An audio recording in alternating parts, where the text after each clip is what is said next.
சமீபத்தில் வெளியான டோரா படம் நயன்தாராவுக்கு எதிர்பார்த்த வெற்றியை கொடுக்கவில்லை என்றாலும், தொடர் வெற்றிகளுக்கு நடுநடுவே இந்த மாதிரி ஓரிரு படங்கள் தோல்வியடைவது என்பது சாதாரணமான ஒன்றுதான் என்பதால் எந்தவித சோர்வும் இன்றி அதே எனர்ஜியுடன் படப்பிடிப்பில் கலந்து கொண்டு வருகிறார் நயன்தாரா.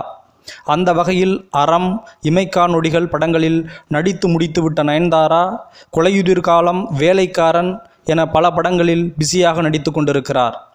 இந்நிலையில் நயன்தாராவிடம் கதை சொல்லிவிட்டு பல டைரக்டர்கள் கால்ஷீட்டுக்காக வெயிட் பண்ணி கொண்டிருக்கிறார்கள்.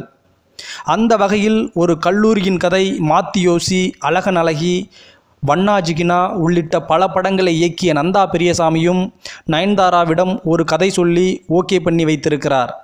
அந்த படம் ஓட்டப்பந்தய வீராங்கனையை மையப்படுத்திய கதையில் உருவாகிறதாம்.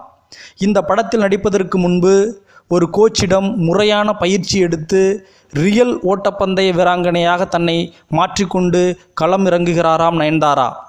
நயன்தாராவின் அடுத்த மூவ் இதுதான்.